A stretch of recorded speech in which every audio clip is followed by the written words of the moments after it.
बदलापूर आणि अकोला इथं अल्पवयीन मुलींवर झालेल्या अत्याचाराच्या घटनांविरोधात अमरावतीत राष्ट्रवादी युवक काँग्रेस शरद पवार गटानं निदर्शनं केली। या आंदोलन दरम्यान आंदोलनकर्त्यांनी जोरदार नारेबाजी केली। आरोपींना फाशी झाली पाहिजे, राज्याचे मुख्यमंत्री आणि गृहमंत्र्यांनी राजीनामा दिला पाहिजे अशी मागणी यावेळी करण्यात आली। मुख्यमंत्री एकनाथ शिंदे आणि गृहमंत्री देवेंद्र फडणवीस यांचं पोस्टर पायाने तुडवत टरबूज फोडून आणि बांगड्या फोडून राज्य सरकार विरोधात राष्ट्रवादी युवक काँग्रेसनं इथं जोरदार निदर्शनं केली।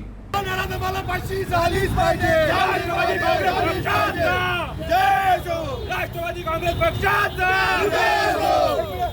निष्क्रिय गृहमंत्र्याचं करायचं काय? खाली मुंडका वरतो पाय। या निष्क्रिय गृहमंत्र्याचं करायचं काय? खाली मुंडका वरतो पाय। एकनाथ मला फाशी झालीच पाहिजे, झालीच पाहिजे, झालीच पाहिजे। या नराधमाला फाशी झालीच पाहिजे, झालीच पाहिजे, झालीच पाहिजे। या नराधमाला फाशी झालीच पाहिजे। राष्ट्रवादी काँग्रेस पक्षाचा दिनांक 12 ऑगस्टला बदलापूर या ठिकाणी झालेल्या 2-3.5 वर्षांच्या मुलीवर सलग 2 दिवस लैंगिक अत्याचार होतो। तिथून 4 ते 5 दिवस त्यांच्यावर FIR दाखल होत नाही।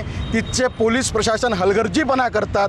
12-12 तास त्या पॅरेंट्सला तिथं बसवून ठेवतात। इतकं होऊनही गुन्हा दाखल होत नाही। या निषेधार्थ सन्माननीय गृहमंत्री जे महाराष्ट्र राज्याचे गृहमंत्री आहे हे पूर्ण या गृह खातं सांभाळण्यात सक्षम नाही आहे, ते पूर्ण फेल आहे। मुख्यमंत्र्याचा जिल्हा आहे, मुख्यमंत्र्याच्या जिल्ह्यात अशा प्रकारचे हे धंदे होतात। इकडे काय तर लाडक्या बहिणीला 1500 रुपये द्यायचे आणि लाडक्या बहिणीच्या मुलीच्या सुरक्षेची काळजी घेणार कोण, ते होत नाही। तर आज सकाळी अकोल्याच्या 6 मुलीचा एका शिक्षकाने विनयभंग केला। तेच घटना ताजी असताना सिन्नरमध्ये सुद्धा अशीच अत्याचाराची लैंगिक शोषणाची घटना घडली। आमची राष्ट्रवादी युवक काँग्रेसच्या माध्यमातून तीव्र निषेध या ठिकाणी मुख्यमंत्र्याचा आणि गृहमंत्र्याचा आम्ही केलेला आहे। राजीनामा तर यांनी दिलाच पाहिजे।